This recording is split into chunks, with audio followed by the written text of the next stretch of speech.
Well, hey folks, real honestly, Witcher Rentals, my review of MST3K, The Gauntlet, which if anybody knows anything about me, I was really excited because I'm a big MST fan. I'm a big MST fan, all the way from Season 1 with Joel, all the way to Season 10. I was so sad when Season 10 ended up being the final one. 90% of those episodes are ones that are going to stick with me because the riffing was just always so damn top notch and so enjoyable. Sure, there were duds here and there, but you're going to have that with any show, no matter how good it is and how consistently good it is. From Joel to Mike, any of the casting changes, I really just, quite frankly, could not wait. It was always destination television, whether it was on Comedy Central. When it moved to Sci-Fi, it was always destination television. Myself and my family would watch it. We would laugh. I would catch a lot of jokes watching them later on. Oh my God, how did I not catch that before? From when Mike, Kevin, and Bill ended up doing those 4 films for the film crew, which was kind of like an MST offshoot. Those were pretty enjoyable. I like those. And then they started Riff Tracks. And Riff Tracks is hilarious. I've seen some of their live shows going, to theaters and watching the simulcast. And I've loved every single one of them and have really enjoyed them. Cinematic Titanic I was never able to see on simulcast, but I was happy to see Joel, Mary Jo Pehl, Trace, Frank, and J. Ellis Weinstein do those live shows. So I was happy to see these guys and women do what they do best. And really, I was excited for MST3K to return, and I liked it. And I'll put up a playlist where it'll have my full review of that, so you can see what I actually thought of the episode. The only one I didn't really like out of those was Carnival Magic, the one with the talking monkey. I really didn't like that. That one just wasn't funny to me. And my only other quibble was how quickly the riffs were done. They didn't give a chance for a lot of the jokes to breathe. Maybe they were nervous. Maybe they were, not sure if they were going to get another season. Who knows? But other than that, they were pretty damn funny most of the time. So I was excited here for this season. And let's be honest about this. They hit some high notes. Because I'm just going to go through the pros and cons I got first, and then I'll get into the movies. The pros, the riff slowed down a bit. So that was nice. I had a chance for the jokes to breathe. When it was funny, it was great. It was absolutely on fire. There's one particular episode I'll talk about here a little bit later that I really liked. The host segments went smoother. I thought that they went a little bit better. The misses, when they missed with those riffs, or some of those things missed, it was glaring. And some of the musical numbers I didn't care for. That's really just about it, though. You could tell everybody was having fun, and that's what was great about it. So now let's get into the movies. Mac and Me. If you haven't seen Mac and Me, it's a horrible E.T. ripoff. It's abysmal. It's absolutely goddamn abysmal. It was nice, though, that they did really good with some of the jokes. Yeah, they got carried away and got, rapid fire with some of those jokes, but it was still pretty funny. They did have a watch out for snakes callback when they were out on a hill. I really liked that. That was pretty fun. Mac and Me was enjoyable. This movie, though, it almost makes fun of itself with just how bad it is, so I'm not sure what they could have added to it. They added enough to it. I don't think it was their funniest outing, but it was funny. And then we have Atlantic Rim.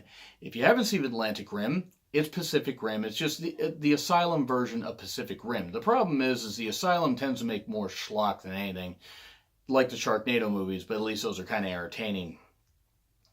Plenty of puns, though. I mean, like there was this one point where they show the title Atlantic Rim. They go, "Can you be more Pacific?" And then they show this shot of an oil rig, and they go, "Oh, this movie's rigged," and just puns. I just fucking love puns. There's this one point where this guy was using these binoculars, and I think it was Tom that set up. It's like, "Sweet binoculars, he can see Manhattan from Pensacola, Florida." This one was funny. It's a purely cheesy, stupid cash in for the Pacific Rim. To piggyback off the Pacific Rim hype, which Pacific Rim is a movie I enjoyed. But if you know what you're going to get from an Asylum movie, still, the riffing was pretty on point here, and they had a lot of fun, especially with all the bad acting and everything. And now we move on to Lords of the Deep, which was like, if you took The Abyss and took everything out of it and just left pennies on the floor, that's probably what you would have here. This movie was made in like 89, and it looked like it could have passed for 1969. Like, with the exception maybe of a couple of the set, like, some of this with how cheap it was, it could have passed for 1969, 1968 even. It was really, really silly. I mean, it was just basically a colorized version of even some of those movies from the 50s, but some of those movies in the 50s, sci-fi movies, monster movies, had charm. This did not. There's one point, because they're in an it's this crew, it's in an underwater lab, and these alien creatures are trying to save them and trying to save mankind, basically. That's what essentially it is. And there's stock characters, a girl that has a connection with them, and there's the evil guy in charge of the experiment that has to kill everybody because that's just what evil guys do in these movies. But there's this one point where he's staying in front of these blinds, like, if it wasn't for these blinds, it'd be curtains for me. Because again, puns. I love puns. And then this couple kisses at one point, and it's like this slight earthquake hits, and they go, "Our love has angered Poseidon." I don't know why some of these riffs stuck out to me. I'm not going to mention all the riffs, obviously, or even most of them, because I want you guys to go in and know what to expect. Or like, not know what to expect, like just just have a whole lot of fun with it. Guy drops some object, "Oh no, my horror crux." And then there's one guy's typing on this like horribly 80s cheesy computer that looked like it was probably from 1981. I don't even think it was from 89. But mentioned about UFOs, and they go, "Unlimited fried Oreos, sweet." It's so stupid, but you gotta just laugh sometimes. This one, Lords of the Deep, was entertaining. It had its, but it still was pretty funny. I didn't mind. There were people that complained in the return season about Gypsy dropping down and like leaving props or whatever, and then firing off a comment. I didn't mind that as much. I mean, yeah, okay, it got a little bit irritating, but maybe now I'm just used to it. And there were these other robots that they had in there that I didn't really think added much to it, and I think they were even in the return season, but I didn't really pay much in mind. But you're always going to have added characters in any kind of reboot or any kind of continuation, if it's like a number of years later. So yeah, Lords of the Deep was pretty funny. Now we get to the one that was kind of weak, and that was the day time ended. This one wasn't very good. This one has moments. There was a family is visited by aliens in like the desert, and they're transported back to prehistoric times and then the future, and then a whole bunch of stuff. They're basically caught in this electrical storm and this alien storm where they're just sent all over the damn place. They're sent into prehistoric times, or they're sent into the future or something. They're sent where all these weird creatures are at. And there's this weird green glowing pyramid thing that this girl visits when that's right literally around the house, like around the side of the house, because she loses her horse and then it brings her horse back. I mean, the family ends up getting separated, but then not separated. It's not very good. It was an interesting concept that probably would have worked better in the 50s. In the 70s, this just had the feel of just something really dumb. There was like one good line. This is after there's a young girl in it, and she had handled that little pyramid thing because it had shrunk down, so she put it in her pocket.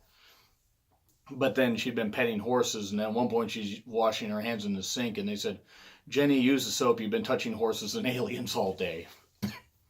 There were some good riffs, but this one was probably the weakest of them, in my personal opinion. So yeah, that's it. It was what it was. There are some movies that are hard to make fun of. Maybe they were having an off day. Maybe I just didn't care for it and other people did. Who knows? And then it was directed by the guy that directed Mutant, which is actually a monster movie that I particularly enjoyed. I kind of like that. I kind of like Mutant for how cheap and stupid it was. This did have a J. Elvis Weinstein cameo, which if you don't know who he is, he was the original voice of Servo. And so that was a nice callback and everything. They even had a callback to Idiot Control now. The mock song they did from season 3, Pod People. And they had to make it into a drink because they had all the movies in these tubes, but half the tube leaked. And then they had to bottle it up, and you had Mary Jo Pehl's Pearl Forrester, a clone of her, scientifically re-engineer something. That was pretty funny. And then every time they drank it, they could sing part of the song. So yeah, it was silly, but it was cool. It was nice to see J. Elvis Weinstein make an appearance here. And you did have actually like ashes of like TV's Frank and Dr. Clayton Forrester like right beside him because he was going to pay homage to them by scattering their ashes where they wanted. But yeah, the day the time ended, didn't really care for that one. I don't know. That's just my personal opinion. So then we get to Killer Fish. Explosions, thieves, Lee Majors, and fish, piranhas specifically. And it had a really disgusting Louis Anderson lookalike in it. Very pretty blonde in it, though. I mean, she looked like Cara Delevingne from Valerian City of a Thousand Planets, which is another movie I enjoyed. Now, this one was funny. This is where things started to pick up. Really, the day the time ended was about the only one that I didn't really care for. But even then, it still had some good jokes.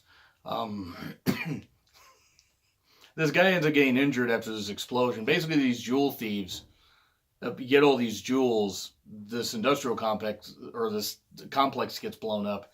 And then they're all in Brazil. It's a Brazilian version of Piranha. Giving a piranha a Brazilian would be difficult. So this guy gets injured after a van explosion. He gets to this hotel. This woman comes to visit him, and he's all shirtless and bruised up. And they said, "Now I don't want you to worry, Hans. Like I told you on the phone, it's perfectly normal for men to have nipples too." I don't. There was this point. This one guy had this belt that was like very, that had like weird designs on it. And this guy holds this guy up at gunpoint and he says, look at my belt, you're getting sleepy, and remember to have your piranha spayed and neutralized. This was just silly where people got eaten by piranhas, and it was what it was. But Killer Fish, this was funnier. And then the last one, my God, Ator the Fighting Eagle. Remember Cave Dwellers? This is the first one of those. Cave Dwellers was actually the second one. And so any of the little flashback stuff that you saw in the beginning of that one is actually all covered here because this is the movie. And this one was just hilarious. Like I'm not going to ruin everything for you, but just watch it. It's absolutely fucking just brilliant. It is absolutely fucking brilliant. This is what the entire season should have been. It should have been just on absolute fire. This thing was on fire from beginning to end. I was laughing from the first couple minutes to the very end because they can always make fun of these cheesy movies and just have a whole lot of fun with them. Like these cheesy like sword and sandal movies. It was the best of the new season easily, by far.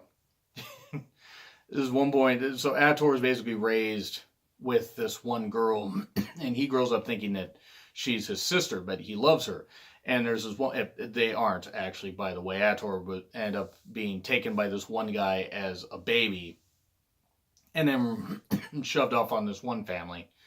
But it turns out that this woman isn't her sister, but before he knows that, he says, "Why can't we marry?" She says, "Ator, we are brother and sister." And he's like, "I'll talk to our father," and I believe it was Tom says, "Maybe he wants to marry me."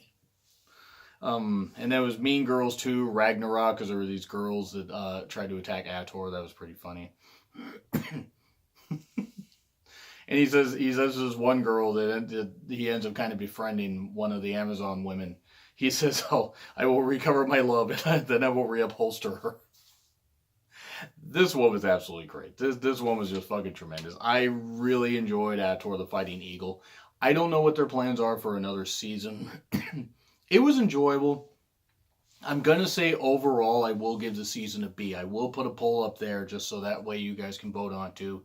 Let me know what you guys thought of the new season though, because I did enjoy it by and large. It took me a bit to get into it, but yeah, like I said, the day the time ended was the only, or the daytime ended rather, was the only one I didn't really care for. Other than that, there was some pretty good shit here. So yeah, that's all I got to say about this. This actually ended up being as long as my review of MST3K The Return. There were 14 movies to cover there, but anyway, I went a little bit in depth on these. But let me know what you guys thought of the new season. Let me know if there are some MST, if there are MST related videos you would like me to do in the future. I could. I'm a big fan of it. But anyway, let me know what you guys thought. Let me know what you guys thought of the new season and any other ideas that you have for videos. Like, share, subscribe. Twitter handle in the description. It's been Real Honesty with Jarmethlin, and I will see you soon.